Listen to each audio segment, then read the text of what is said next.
to say is that Vladimir Putin, who's the president of Russia, is facing a crisis at the moment and serious opposition on the streets. Navalny's come back to Russia. Really couldn't find out much information about what's happening to him other than he's seriously ill. Well, not most likely. He's been poisoned by the Russian state forces, and they have most likely done similar things in other parts of the world as well, as we know. We're taught an idea about Putin's Russia, an account that Russia was horrible Stalinist regime up until 1991. We in the Socialist Workers' Party don't disagree with that. We never saw the Soviet Union after the mid 1920s as being anything other than a state capitalist country and not a socialist, in no way socialist. But the mainstream account of Russia is an account of evil Stalinism, and then it breaks up, and you have Yeltsin, and there's a period in the 1990s of flowering democracy and free market capitalism. But then Putin comes along, and he's this evil figure who imposes authoritarianism. He's launched a new Cold War, and he uses bots to spread fake news into the West. And there's a clique of spooks in the West trying to undermine democracy, causing Brexit, Donald Trump. I want to argue against parts of that account. The key thing I want to argue is that Putin is not a break with Yeltsin, with the army, because the parliament wouldn't sign an emergency measure that he wanted. So he shelled and killed hundreds of staff and MPs. And actually, Putin is or the old Stalinist past, neither was Yeltsin, and there's actually a lot of continuity. And if you don't grasp this, then it can lead you to lots of political mistakes. One of the big things we argue in the Socialist Workers' Party is that when Stalinism and the Soviet Union fell in 1991, it wasn't a collapse of a system outside capitalism. We view the Soviet Union as state capitalist. It was a step, as Chris Harman said at the time, sideways from one form of capitalism, state capitalism, to another form, free market capitalism. And Putin is a continuation of that, including in his foreign policy. So just to begin, before the collapse of the Soviet Union, we had Stalinism, which is a state capitalist system which appeared to be socialist. Actually, there was a working class who didn't own or control the means of production, the factories, offices, and workplaces. It is true within Russia or in the old Soviet Union that no one owned capital on their own, but the bureaucracy, the Stalinist bureaucracy who run the system, they behaved many similar ways to private capitalists, and they had control of the state that ran all these factories and firms. And in many ways, bosses, whether they were in America or in the Soviet Union, exploited workers in order to get their hands on profit, and they sought to accumulate. There wasn't much competition in Russia, but Russia was like a giant corporation, and it faced external competition and pressure from the world, particularly international military pressure from the US. Russia couldn't, because of this, Stalinism or the Soviet Union grew really well for a period of time. But by the 1980s, it was coming under severe problems. It had slowed down, for example, from 8% GDP growth a year to by 4% and less, was going into serious crisis in the 1980s. The people who ran the system, the Stalinists, split between two wings, the reformers and the conservatives. The reformers wanted to reform the system and open it up to aspects of free market capitalism, and the conservatives didn't want to do that. And I want to move on, but the reformers won out, essentially, with Gorbachev. But this unleashed forces that brought the Soviet Union down. And in 1991, the Soviet Union collapsed. But the people, when we're taught this idea that it collapsed, we have this idea that the old Stalinists just went away, something new emerged, and that's not true. It didn't just collapse into nothing. The people who ran the old Stalinist factories and workplaces, such as Gazprom. Gazprom started started as the Soviet Union's Department for Gas and Oil, and the people in Gazprom who have come on to own it as a private company, they just took what they controlled before and they transferred it into private ownership. And then in the 1990s, with the collapse of the Soviet Union, this is what happened across the board. And Putin was part and parcel of this. He started as a KGB officer in East Germany in 1985, but by the 1990s, he was in St. Petersburg, and he was the deputy head of the mayor there. He was working under a guy called Antony Sobchak. Apologize if I got that wrong a little bit. Sobchak is often portrayed as a Democrat, but just like Yeltsin, who's portrayed as a Democrat who shells parliament, he was really a hanger-on of the bureaucracy, and he supported the reform movement. And this is where Putin cut his teeth. And what they did was transfer state-owned companies into private companies, but they also brought in, because they were running the mayorship, public-private initiatives and partnerships, which were very corrupt. And if we think about in Norwich, Norfolk, the PFI private financial initiative at the hospital, which cost it cost £200 million to build, but it's cost over £1 billion to Norfolk taxpayers to pay since then. This kind of corruption in St. Petersburg and around Russia was going on a much larger scale, as all these state-owned companies were being sold off and privatized to the same people who had administrated them as state companies. They were being transferred to private companies, and sometimes the money would be transferred out of Russia. And Putin actually was tried by the Russian parliament for this corruption. It was found that he was he was employed to try and sell goods and raw materials on the world market to buy food during a time when the poverty of the 1990s and these shock therapy treatments to bring in to change from state capitalism to free market capitalism caused a massive drop in living standards. And Putin was asked to buy food, basically.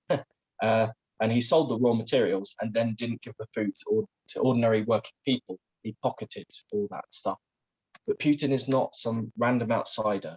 He was part and parcel of the system, as many were. During this period, you have the emergence of oligarchs, what I've said earlier. Example of this would be Viktor Chmurvidin. Apologies, my pronunciation isn't very good, but he served as the Stalinist Russia's Minister of Gas Industries. He went on to transform that into Gazprom. And Gazprom today, a bit like Roman Abramovich, heavily funds things like the Champions League in the West, and is a massive multi-billion-pound company. As this kind of brutal liberalization policies and mass privatization sort of continued, it created a lot of brutal chaos in Russia. The other thing about the sell-offs, such as the oligarchs, is they would buy up the enterprises, the old state capitalist industries and departments. They would sell them off at knockoff value. So Gazprom was sold off in 1993, or turned into a private capitalist company for about 10% of its actual worth. In other places, oligarchs would issue little stock tokens to their workers, and because working people in Stalinism, they had gone on strike to bring down Stalinism, but they didn't have the knowledge and information of how free market international Western capitalism works. They were cheated and hoodwinked. They would be issued these vouchers, but then the oligarchs would use their insider knowledge, if you like, to gain most of the vouchers and therefore gain most of the company. And this is what happened in Gazprom. The guy I mentioned earlier, Viktor Chmurvidin, he turned it into a joint limited stock company where he happened, surprise, surprise, to have most of the stocks. And the other people who had these stocks, they weren't a lot of them weren't random new people. They were people who had grown up under Stalinism. They were actually part of the old Soviet Union ruling bureaucracy. And what was really happening in the 1990s was a transfer of capital from state-owned to privately owned. But this was, and this happened under Yeltsin. And Yeltsin went through various crises. As I said earlier, he shelled parliament in the 1990s. And the 1990s wasn't really, for many ordinary Russians, a period of wonderful democracy and liberalism. Living standards collapsed. The Russian economy dropped by as much as 60% of the overall economy, which is brutal. Wages went unpaid, hunger stalked the streets. The average life expectancy for men, people started dying much younger. From 1990, the average life expectancy for men was 63.8 years, and for women was 74. For men, it dropped by nearly 6-7 years to 57.5 years, and women lost 3 or 4 years of life expectancy. By 2000, 42 million Russians were living in severe poverty, and this is out of a population of 146 million people. It was on a regular basis, people would not get paid. Sections of the state and the old provisions of Stalinism, like education, a good health service, or one that worked, the doctors and the teachers would not get paid, and so they would leave their job and education would collapse in whole regions. This was a brutal period, and this Wild West era led to a loss of life and was too unstable. And these new oligarchs who had emerged out of state capitalism, they recognized that this couldn't continue. They needed, and Yeltsin wasn't doing a job, so he was forced out.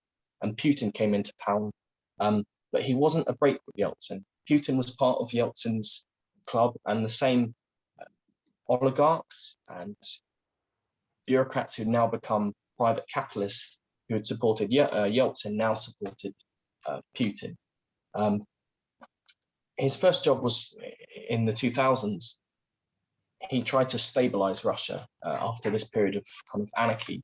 And the state went after some oligarchs and brought them under control, famously in 2003 with the Yukos oil boss, Mikhail Khodorkovsky, which is, I pronounced that wrong, but he went after this guy and jailed him. But it's also not true that Putin just went after everyone. He actually was very popular with the rich and powerful, particularly in Moscow. He cut sweet deals with sections of the rich and the ruling class, including Roman Abramovich, cut a deal with Putin and paid taxes to Putin and wasn't removed.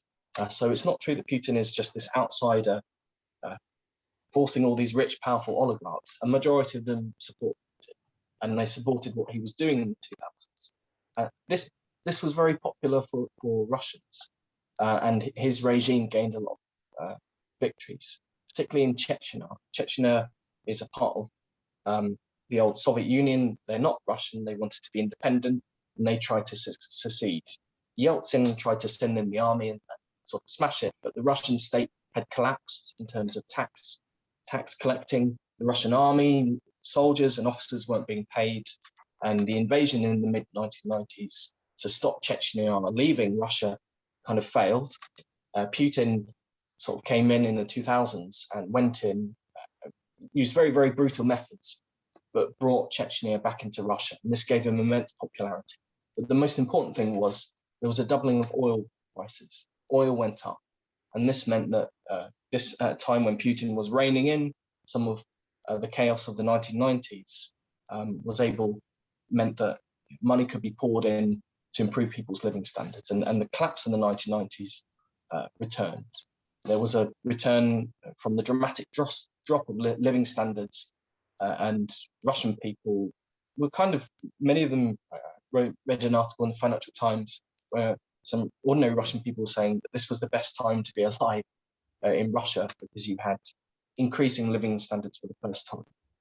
And for this period, Putin gained immense respect and popularity from the population. However, in 2008, the global credit crash, this ended this golden period, and Russia has suffered economic falls. They saved up a lot of money from their oil boom, but they had to spend half of that to try and save their economy from collapsing. And the Russian economy has periodically gone through serious problems in the 2010s. And this is the backdrop to Navalny's protests. Before 2010s. Can There I wasn't just really. interrupt? They've got Yep. 5 minutes. 5 minutes. That's fine. But before the 2000s, there wasn't really much chance of serious opposition to Putin. But now, with the economy going into problems, waves of younger people and people in Russia are starting to rebel against Putin. So I'm just going to go into Navalny. Navalny is obviously the opposition to Putin at the moment. He started out as a classic neoliberal. He demanded the market should rip into everything and privatize everything and destroy workers' rights. This wasn't very popular, not surprisingly.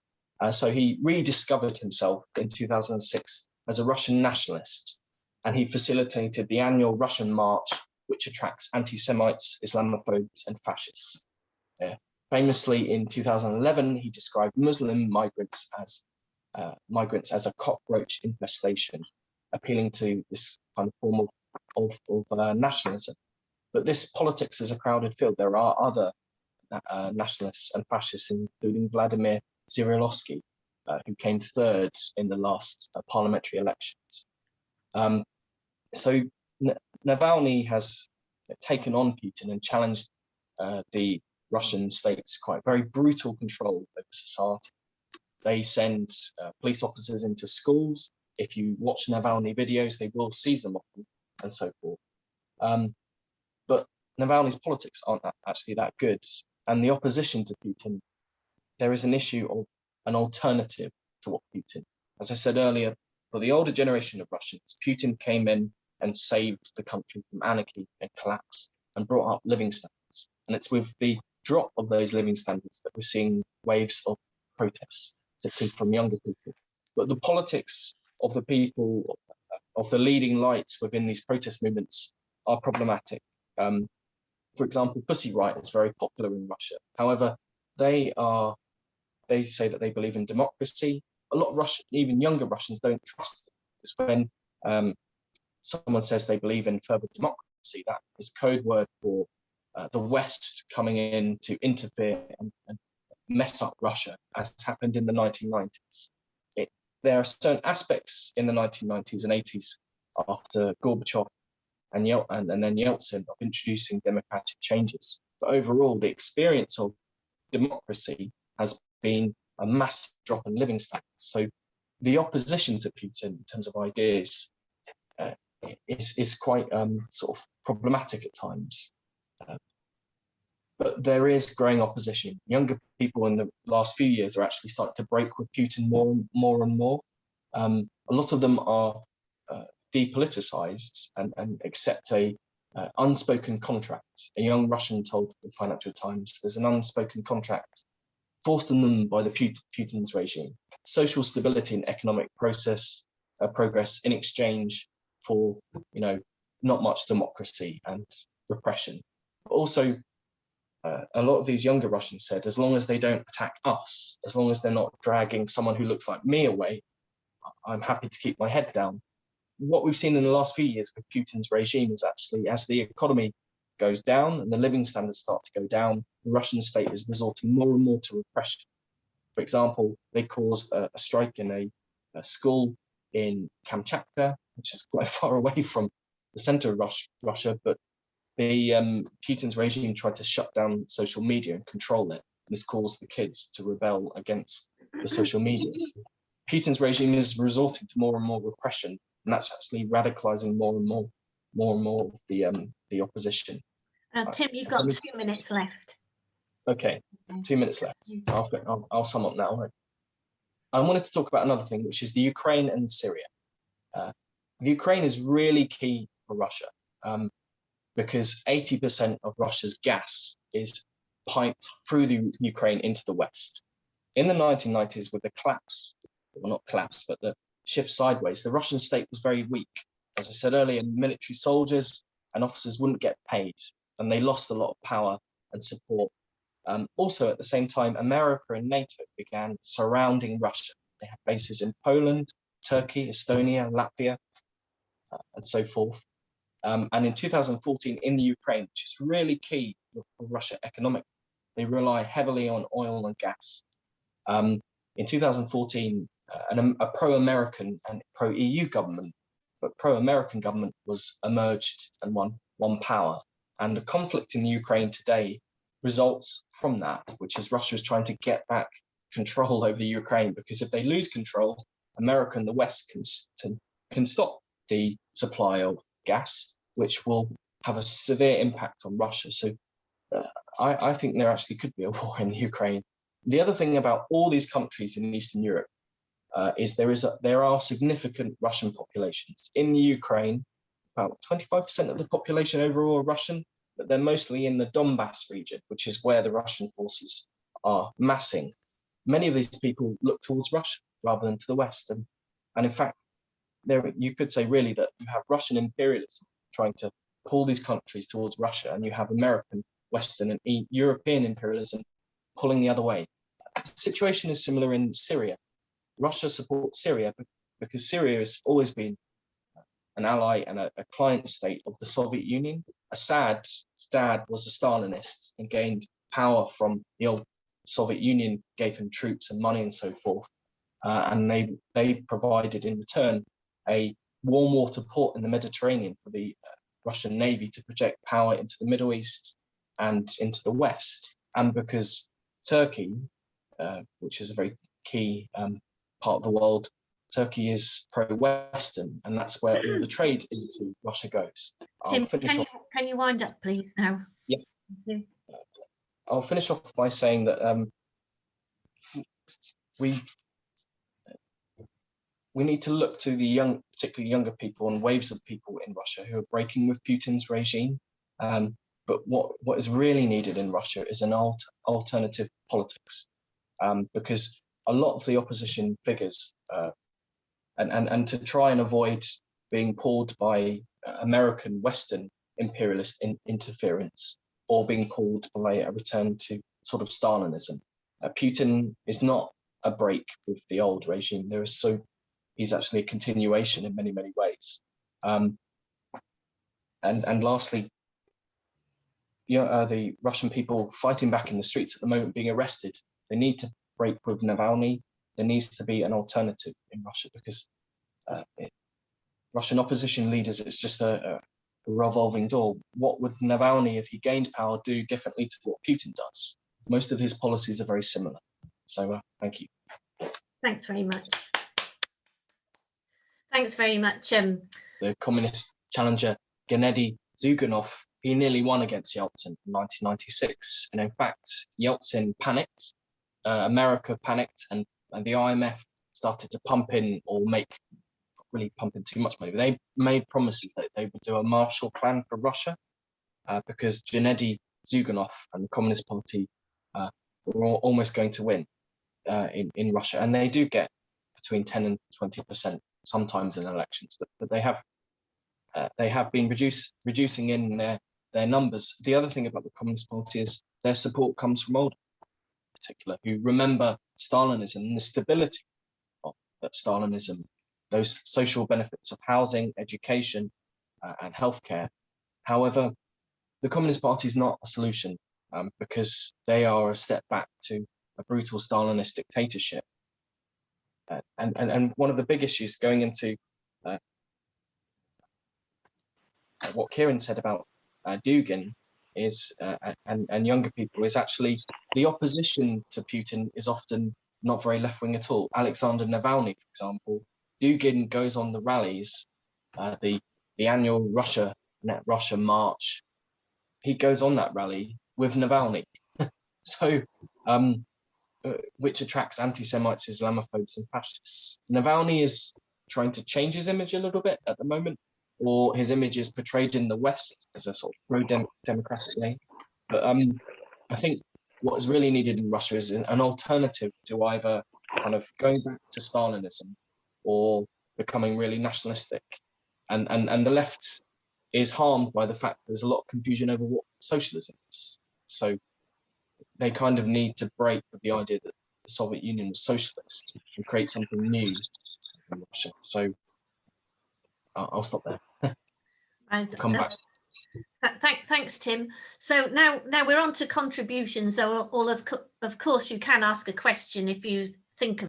Yes. Yeah, I just want to come back on No more Right, than thanks, 5 thank you. minutes. Yeah, on the repression and what Pete said, because I ran out of a bit of time to put that in, but Putin's regime and the regime in Russia is very brutal, but it has become increasingly repressive and had to use more unprecedented measures to try and control the population as the economy goes down, and that is actually causing particularly younger people to actually come out in larger numbers as their lives are being attacked. And they see a young person wrote in an article, when I saw loads of young people being smashed up by the police and taken away to one of these concentration camps, he broke with Putin. He broke the regime. But the really big point is there's no clear working class alternative, because even if Putin was brought down and some lovely liberal democracy was implemented, capitalism wouldn't change. And Putin isn't just a one-man band. The state in Russia and those oligarchs, those big capitalists, still exist. They're the power behind Putin. And if Navalny was replaced, or you've got some kind of Western Democrat style politician, all the problems in Russia that are going on at the moment with the dropping price of oil and the economic problems won't go away. So there's a real need, as Hugh and others have said, to create a real working class socialist alternative that rejects Stalinism, but also rejects this Western democratic liberal model, which really allows capitalism to continue. There's no alternative. And it links into what Kieran said about nationalism. That I don't think all the different countries and ex-Soviet Union countries, the not wanting to be dominated by Russia or by America is necessarily always a bad idea, but the nationalism they're being pulled by either America or Russia, and it's pretty disastrous. In the Ukraine, it's really disastrous. There is a need for an alternative politics that says, as Socialist Worker used to have on its front page every week, neither Washington nor Moscow. And I really want to re-emphasize this, that Moscow is not, Putin is obviously not a solution to anyone's problems. America and Western liberalism is not a solution. That's really the powerful Western capitalist states trying to get their foot in the door. Peter Durrant talked about China. China's not an alternative. China has had big economic growth, but it's a very brutal capitalist society as well. We need to forge in Russia amongst these younger people who are breaking and starting to fight back. There needs to be an emergence of an alternative politics, because if there isn't, a lot of Russian working class people won't commit to fight back if they can't see an alternative that can work. And that's amongst some of the articles I read, it's a very common thing. They had protested and brought down one regime only to realize that life didn't get better. So there really has a need for constructing an alternative. And I would say the same in Britain, which is why I want to encourage people to join the Socialist Workers' Party, because we're not the finished article, but we really need to create an alternative. Otherwise, you could get rid of Putin, but then you'll have another round of chaos, and the same oligarchs and capitalist powers will still be there under another guise. We need to sweep away this system and create a genuine alternative from the working class below. And the working class in Russia are starting to recover. In the 1990s, they actually went on strike in favor of breaking up the old Stalinist state capitalist companies in order to sell their goods on the world market. They've learned, there have been a few strikes in Russia in recent years. They're starting to grow. Independent unions are coming back, and they're recognizing that their interests are different to the interests of the bosses. And we have to look towards those working class people and the younger people in Russia as the alternative. They could be part of creating an alternative to the politics either of nationalism, of Dugin, and of fascism, or the politics of sort of liberal democracy, which is just Western capitalism in general, through the back door. And if you believe that, please come and join us. Thank you. Thanks very much.